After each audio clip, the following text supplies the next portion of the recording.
Olá, que alegria poder compartilhar com você os conhecimentos de mais um livro. E hoje é esse daqui, Vidas Cruzadas, uma história de amor de R.A. Nasber. É um romance que é indicado para jovens, adolescentes que buscam ter uma vida em santidade com o Senhor. E também trata de diversos assuntos que estão aí no meio, aí no ciclo dos jovens. Por exemplo, ficar. O cristão pode ficar sobre namoro, sobre casamento, sobre santidade no relacionamento. Quando o cristão deve começar, o jovem cristão deve começar a namorar, se relacionar com alguém. Também fala do namoro tipo corte, né? Que você espera para dar o primeiro beijo só lá no altar. Tudo isso vai tratar nesse livro.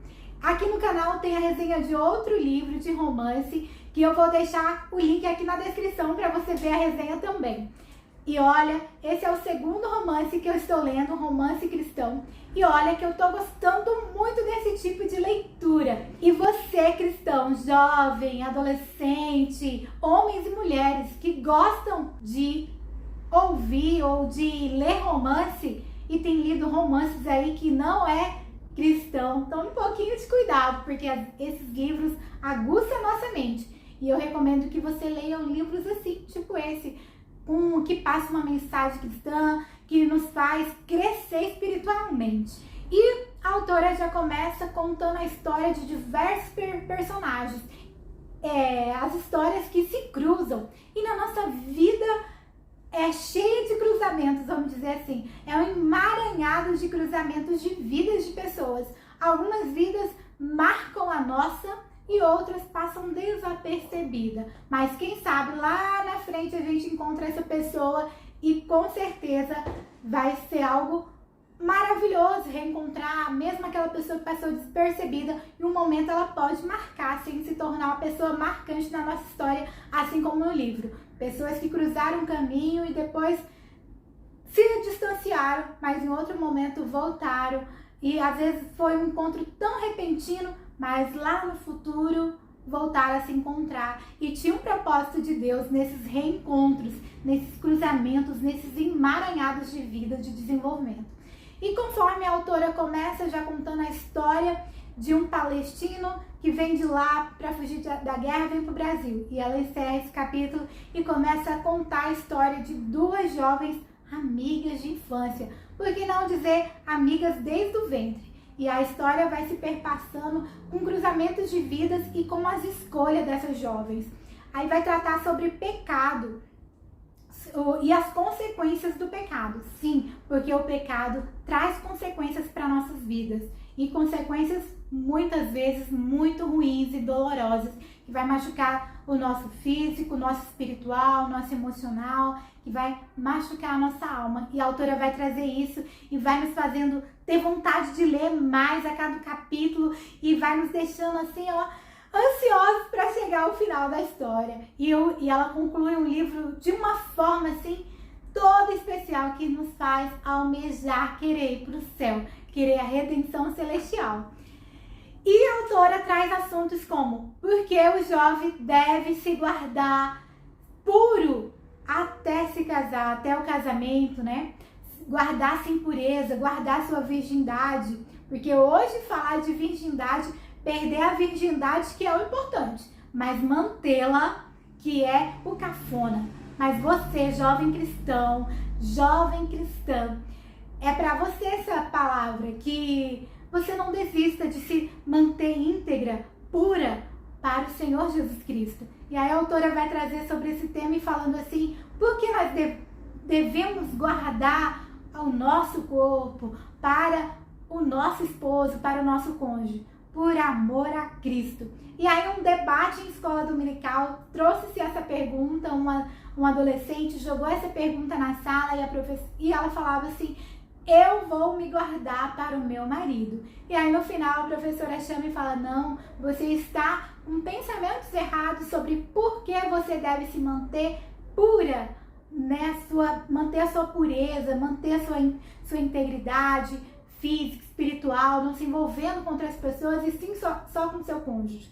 Aí a menina achou que que toda aquela forma dela pensar em ser diferente era muito certa. E aí a professora vem e fala, não é assim não, você tá pensando errado. E falou pra ela que ela deveria se guardar por amor a Cristo. Porque quando a gente pensa em se guardar pro outro, a gente às vezes está sendo equivocados, porque as pessoas podem nos decepcionar, mas Jesus Cristo, ele nunca vai nos decepcionar. Então, se nós guardamos o nosso corpo, nós nos guardamos em pureza, integridade para o Senhor Jesus, aí sim nós vamos conseguir nos manter firmes até lá. E não desanime, se você tem esse propósito na sua vida, o Senhor Jesus, ele vai te dar força. Quando você pensar assim, estou me guardando em pureza para Cristo, ele vai te dar força para você conseguir vencer o seu propósito e chegar lá no altar, puro. Sim, não é só para as mulheres, os homens também devem pensar assim, ser o homem de uma mulher só, se guardar para sua esposa, porque para ter o relacionamento conjugal com a sua esposa. Hoje na nossa sociedade a gente se fala muito da mulher se manter santa, da mulher se purificar, da mulher buscar santidade. E mas se o homem faz, a sociedade aceita. O homem ter sexo antes do casamento não é tão feio. O homem trair a esposa não é tão feio. Mas se a mulher faz, aí entra o machismo, né? Mas a palavra do Senhor, ela não mente, ela não é mentirosa. E ela diz que o homem e a mulher devem se guardar, se manter puros, manter em santidade para o seu cônjuge. E como vencer as tentações da carne? Mantendo-se em santidade, lendo a palavra, mantendo-se em oração, ouvindo louvores que edificam a sua vida, porque as músicas mundanas, as músicas seculares, elas nos distanciam, elas nos fazem acreditar em coisas que é contrária à palavra de Deus. Então ouça louvores que irão edificar a sua vida e não te fazer tentar. E sobre essa pergunta, a autora ela traz de uma forma descontraída, falar desse assunto de uma forma contraída. E aí uma aluna pergunta na sala da escola dominical, que é assim que passa a história, pergunta assim para a professora, mas como eu devo me manter em santidade? E aí a professora fala, para não brincar com a tentação. Como assim não brincar com a tentação? A aluna indaga. A professora fala assim, porque quando a gente brinca com a tentação, nós estamos sujeitos a pecar. E a Bíblia fala pra gente não nos deixar, se somos tentados, pra gente sair e nos afastar do mal. E aí ela fala assim, que nós não devemos nem sequer brincar com a tentação. E como deixar isso mais claro? Dessa forma, você não brincando em seduzir alguém, em olhar, vou dar só um selinho, vou dar só um beijinho. Não, é só um beijo. O jovem fala, só um beijo, professora, o que tem de mais? E aí, como diz uma das alunas, quando se beija, aí acende uma chama lá dentro de você que antes não estava acesa e vai te levando o quê? Para a tentação maior, que é o ato ali sexual, Se consumar aquele desejo carnal. Então não brinque com a tentação e assim você irá vencê-la. Outro tema sobre não brincar com a tentação que traz no livro é sobre as drogas. Não, eu vou só dar uma experimentadinha. Eu sei lidar. Eu sei muito bem lidar com isso, é só experimentar e não vou querer mais. Não se leve por esse lado. Essa tentação de só dar uma experimentadinha vai te corromper, vai te fazer querer mais. Então, não brinque, não experimente, não faça, porque quando você recusa, a sua alma, o seu coração, ele se liberta. Agora, quando você fomenta isso dentro de você, você vai tendo mais desejo da carne, porque a palavra de Deus fala que nós temos que mortificar a nossa carne em Cristo Jesus. E quando a gente mortifica esses desejos, nós nos tornamos mais fortes e mais vencedores. E o que o jovem cristão, o que a jovem cristã ganha em se mantendo fiel a Cristo? Se ganha uma vida em santidade, se ganha o quê?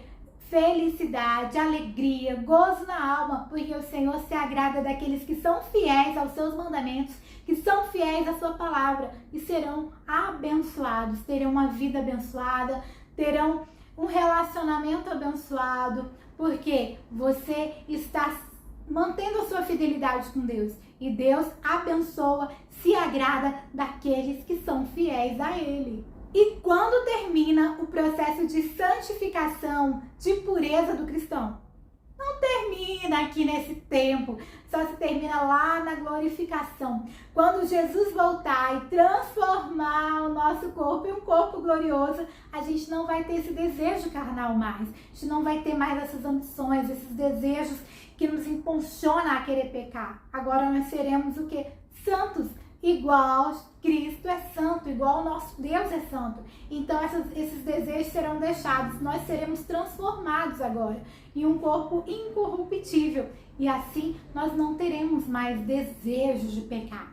E seremos agora santos como Ele é santo, com uma vida plena em Cristo Jesus. Então, nosso processo de santificação, enquanto nós estivermos aqui nessa terra, quando nós estivermos aqui nesse mundo, nós vamos ter que todos os dias acordarmos e falar: Senhor, me faça mais santa hoje. Senhor, me ajuda a ser mais fiel ao Senhor hoje. Me ajuda a te obedecer hoje, Senhor, a fazer a tua vontade hoje. Porque é todos os dias é um processo que ele é contínuo e só termina quando nós formos encontrar com Jesus na glória. Que alegria que vai chegar um momento que nós não vamos mais ter que lutar contra esses desejos, contra essas vontades. Porque sim, eu já fui jovem e sei muito bem o quanto é difícil se manter em pureza para chegar ao seu casamento pura, né? Puro para a glória de Deus. Mas é possível e por experiência própria, hein? E como fechamento sobre esse tema, eu trouxe aqui um versículo que está escrito em Hebreus capítulo 12, verso 14, que fala que sem santidade ninguém verá a Deus. Então, se nós não formos santos, e a Bíblia ainda diz assim, ó, em toda a vossa maneira de ser, se nós não formos santos assim, nós não veremos a Deus, porque Deus abomina o pecado, Deus não se agrada de pecado. Então, vamos aí, ó, manter uma vida em santidade para podermos chegar a Deus, para vermos Deus. E um dia nós iremos vê-lo face a face. Então, se você gosta aí de romances, ó, se você aí gosta de romances, não perca a oportunidade de ler esse livro, que eu creio que você vai gostar muito. Porque eu fui lendo assim, ó, rápido, que eu queria chegar ao final. Eu não sou daquela leitora que já vai pro final do livro para saber o que diz lá no final do livro e depois continua lendo. Não, eu gosto de ir na emoção mesmo, assim, ó, e chegar no final e descobrir o que acontece. Então, eu te indico esse livro e vai ser muita bênção para sua vida. E se você chegou aqui no final desse vídeo, é porque você gostou dessa resenha. Então aproveita, se inscreva no canal para você abençoar esse canal, para que ele cresça e chegue a muitas outras vidas. Porque esse é o propósito, é levar muitas vidas, abençoar muitas vidas para o reino do céu. E também curte esse vídeo, porque quando você curte o vídeo, você sinaliza que você gostou e assim o YouTube irá recomendar para muitas outras pessoas. Chegamos aqui ao final e que o Senhor Jesus abençoe você e sua família e eu te aguardo aqui para o próximo livro!